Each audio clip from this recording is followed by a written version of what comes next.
Good afternoon. My name is Nioka Lynn. I hope everybody's doing well today. I just wanted to get on here and share a few things that have been on my heart. I follow synchronicities. I follow inspiration. I look for the clues. They pop up everywhere. And what's been put on my heart the last few days is how there's a lot of people in the world today walking around feeling like they don't measure up for one reason or the other. And when I thought about this, there were things brought up in my mind about different things that happened in my past, things people said, did, whatever. And let me just make something clear. I feel fine. I'm not depressed. I'm not hurting. I'm not holding on to hurts of the past. I've been doing my work, and if you see me with a runny nose, I've had a runny nose now for over 2 years since I moved up north. I don't know what the deal is. Anyway, okay, so as I said, there's a lot of people walking around in the world today that just feel like they don't measure up for one reason or the other. I remember struggling as a single mom and doing everything I could to make ends meet. And it was tiring, but I loved my kids and I was going to do it. So I remember working at this one job. And the reason I'm saying is how people have things set in their mind on how things and people are. So this job that I was working at, it was a little factory. We used to make little stylus needle cartridges for jukeboxes and whatever. And I was a supervisor over 2 lines. And I'd been promoted into an office for like quality control and doing a special project for the Library of Congress. Anyway, when I had started in that little factory, there was one girl. Her name was Ruth, and she used to just shake her head and just look at me. And so one day, as she was walking by me, and she said to me, "You nasty white bitch." I looked at her and I was like, "What is your issue?" And she just kept walking. Now, I want to go on record. I have never, ever in my life, ever had a prejudiced, racist bone in my body. To me, it just don't make sense. We're all human beings. The world is so diverse. There are so many different people in the world. And to me, I was always amazed and loved and I just love culture. I just love other people and countries and different things. But anyway, I just want to go on record and say that. Well, Ruthie was a black girl. And I looked at her and I asked her, "What is your issue?" And she just, in disgust, she kept walking by. I thought, this girl's got a problem. Now, back in those days, had I not needed my job, I probably would have approached her a little differently, a little abruptly, and attacked back. But I needed my job, and I wasn't going to jeopardize my job. Well, I got a promotion into the same big office that she was in. And imagine the surprise on her face when I had my own key to get in there and I had my desk all set for me. She looked at me and she goes, "You're kidding me, right?" So finally I looked at her, I said, "What is your deal with me? What have I done something to you? What's your deal?" And she goes, all smug, "Everybody knows that white girls are nasty." I was like, "Really?" I said, that's what you think? And she goes, "Everybody knows it." Now listen to that. Everybody knows it. So there are people with those mindsets that think white girls are nasty. Okay. So as we worked together in that office and got to know each other, I found out that she had a son about my son's age. And I said to her, I said, why don't you let your son come over and play with my son? Well, she said to me, she said, well, why don't you let your son come to my house? I wasn't too big on letting my kids go to other people's houses, but I felt like I knew her good enough by that point, and I said, okay. So I let my son go to her house overnight to play with her son, Rodney. When she came and brought my son home, she came in and she was looking around. She goes, hmm. And I said, what's hmm? She goes, you know, I always thought that white girls were nasty. I said, what do you mean by nasty? You know, dirty. I said, Ruthie, really? Really? I said, who told you this? And she said that it was just a well-known fact in the black community, I guess her black community, I don't know, that white girls were nasty. They were dirty and just nasty. And she said that we were whorish. Oh my God. Well, we laughed and we laughed and we laughed. She had coffee. Well, we became good friends. And we understood that she had been told something that she just took for fact. Sadly enough, in this world today, there's a lot of people that have ideas about other people based on their skin color, based on their financial status. Did you go to college? Why do you dress like that? Um, just all sorts of things, you know. And it's sad to me that the world is so divided. The human race, the beautiful human race, we're all little sparks of the divine, here to experience and expand. And we hate each other. I don't. But we hate each other due to, you didn't go to college, you ain't right. Or if you're too happy and you don't have a lot of money, what's wrong with you? then they start trying to find things wrong with you. There must be something wrong with you. But anyway, I think it's time. I think it's time that people start looking at other people. Learn about other people. You might like other people. And if you're the person that's been turned away for whatever reason, look, I remember when I was pretty active in ministry, I'd been praying, and I had passed this one church often. And it was right at the top of my street. I lived in a black neighborhood. I was married to a black man. And this was a black church.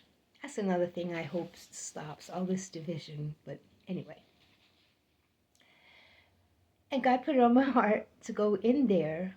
I had never been in there.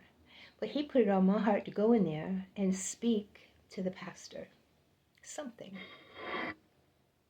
And he gave to me, God gave to me what I was to speak. And I was like, you're kidding me. Oh my God. So I said, okay. So that Sunday, now mind you, I'm not a dressy kind of girl. I'm not fancy and frilly. I guess if I had to explain my wardrobe, it's relaxed. I'm kind of boho, just kind of relaxed and whatever I want. If I like it, I'll wear it. I don't care if anybody else likes it or not. If I like it, I'm going to wear it. So I found something presentable to go up to this church. I walked in and there was a hush over the whole congregation. Okay, so I sat down and I listened. And after the service, I approached him and I said, hello. I said, God put something on my heart to share with you.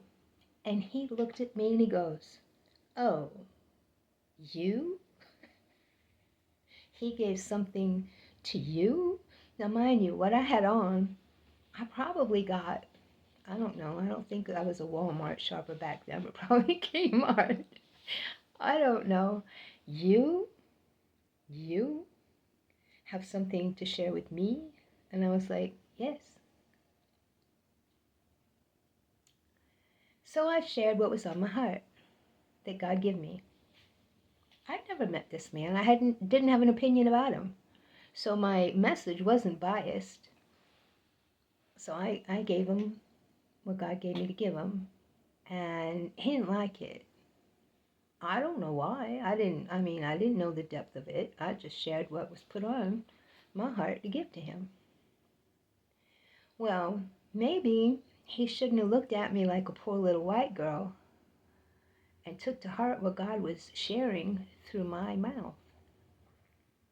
He got arrested a few days later for various things. You know, sometimes God will place people in our lives to bless you. But when you look at them, you look at the way they're dressed, you look at their education, you look at their financial status. Well, that can't be right. That can't be right. That can't be good. You're going to miss out on the blessing. I think people need to start looking at each other as brothers and sisters. We're all part of the same thing. I'll never forget when I lived in Baton Rouge. I walked to this little store that was close to my house. And back then I used to smoke. I was going for a pack of cigarettes. And when I was walking up into the parking lot, there was a little girl. I want to say she maybe was 10 years old. And she says, ma'am. I said, yeah. She said, will you do me a favor? I said, what is it? You all right? She says, yeah, but I need, she wanted, they call it a cold drink. I know here in Ohio they call soda pop. But in Louisiana they call it a cold drink. She said, I want to buy a cold drink. I said, did you go in there? And she goes, oh, I can't go in there. I said, why not? And I thought, well, maybe she cut up in there or something. They told her to leave. She says, well, she put her head down. She goes, that man don't like me. That white man don't like me. I said, what do you mean? I can't go in there. I said, why? She says, well, I'm black. I said, girly girl, put your hand in my hand. Does your mama need a store? I said, we're going to go in there. We're going to get you a cold drink. And she looked at me. She was kind of scared. I said, come on. Trust me. It's going to be all right. We walked in there, and the man looked at her. And I looked at the man and I said, good morning. I didn't say nothing. He did not want that little girl to go in that store because of her skin color. Come on, humans, we can do better. We can do better. I've heard many people in ministry, in professional places,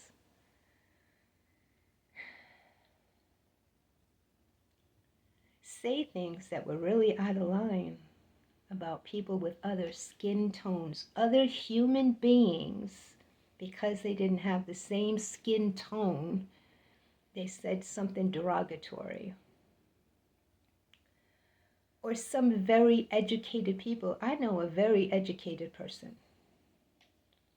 He might have some book smarts. He's very, very smart. This man is my age. Very, very smart. Very ranking position. Total jackass when it comes to humanity. He likes the limelight. But his heart needs work. We all need work. We all need to work on something. But I think the division needs to end. There's a lot of people out there. And let me talk to y'all. If someone has made you feel less than or caused you to feel less than because of your color, the way you dress, your financial status, your education. Listen, be you. Be the unique you. You like things, you like something a certain way, you like to dress a certain way. Be you.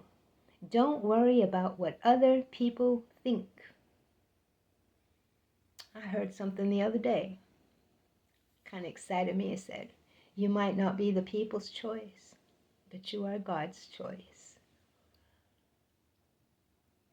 You are here not by accident. I don't care what the situation was of your conception. You are not here by accident. You are here to contribute something into this world. And if another human being who is here has an opinion about you, let it be just that, their opinion.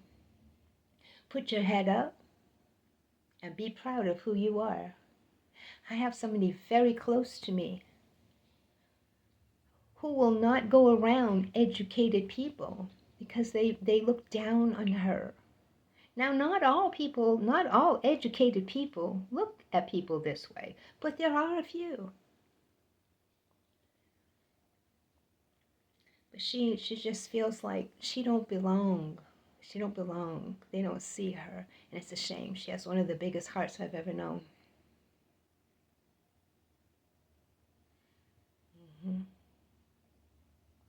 One of the strongest individuals I've ever known.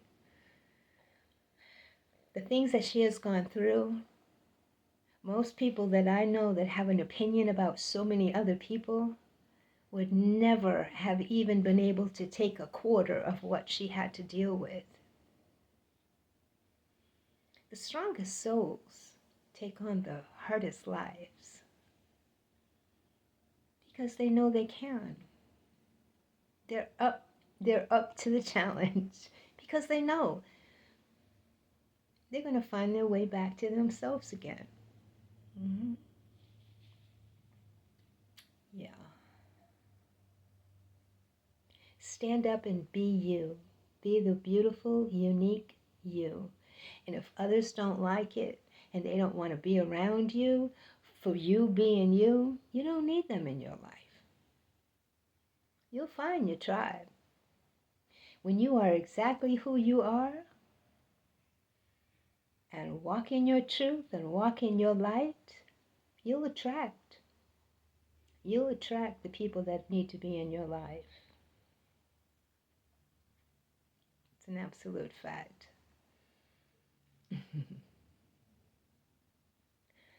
I've experienced a lot of things in my life where people look down on me for one thing or the other.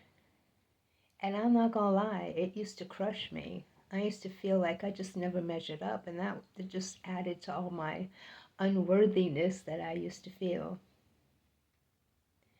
People can't make you feel things. So if you're feeling like you don't measure up, there's something inside of you. You're attracting people that way. Now on the flip, if you're that person judging people on their financial status, their religion, the color of their skin, the clothes they wear, you might want to reconsider. What you put out, you get back.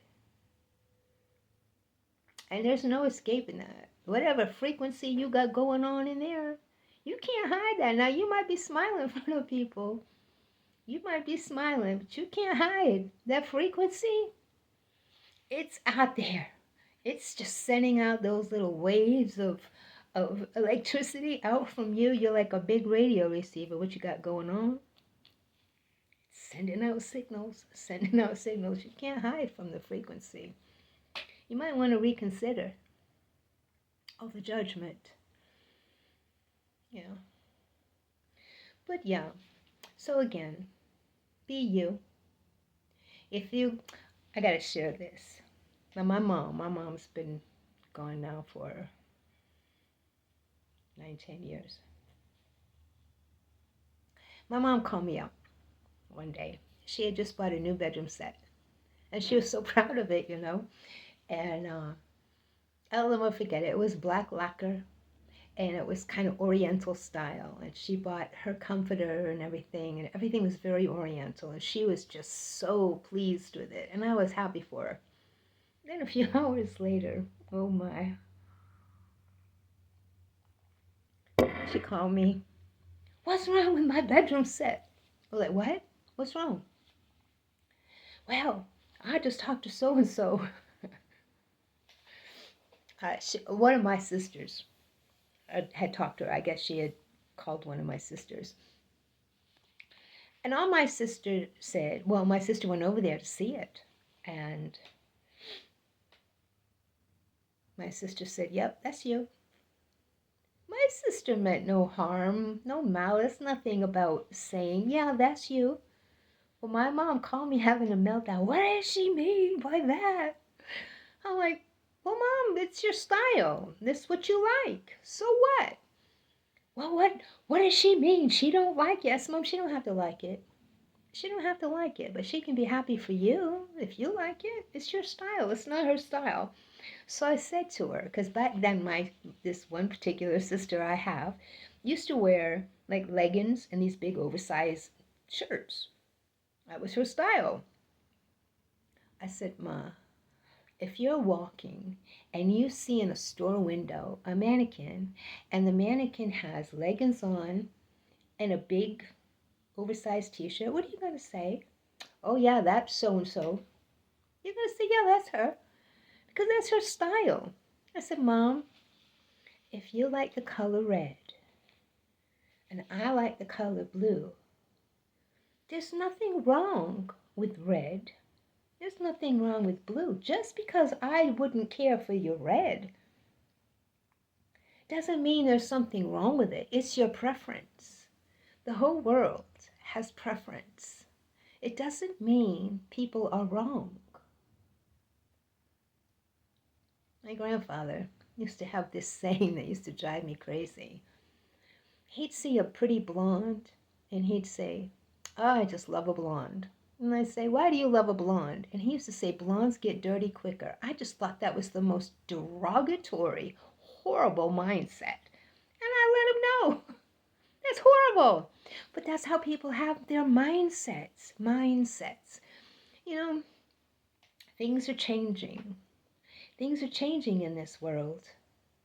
And if we can't love one another, even if we're different, the whole world is different. Imagine everybody being the same. How boring would that be? Reminds me of a movie when I was a kid, The Stepford Wives. All the women were the same, like little robots. Good God. Oh no.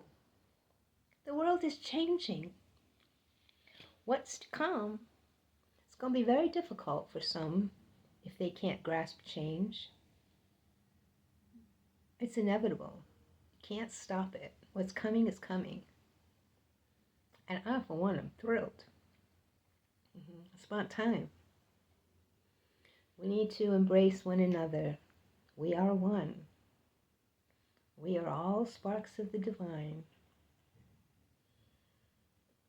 That person that you turned away because of their financial status might have blessed you. That person you turned away because of their skin color might have blessed you.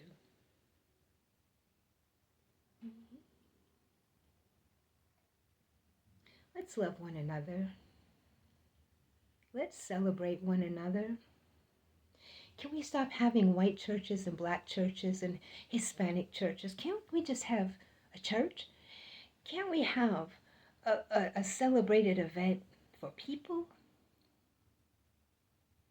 Can we stop the division?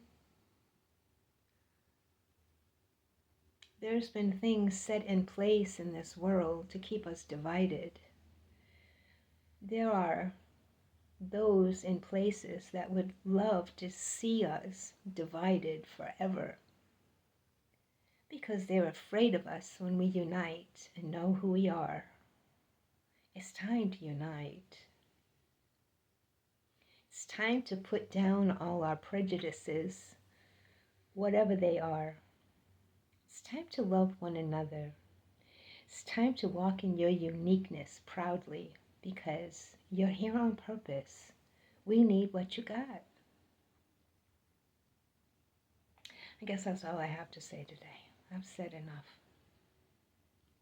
My name is Nioka Lynn. I pray that wherever you are, whoever you are, whatever you look like, whatever your education, whatever your financial status, I hope and pray that you have a wonderful day. Namaste.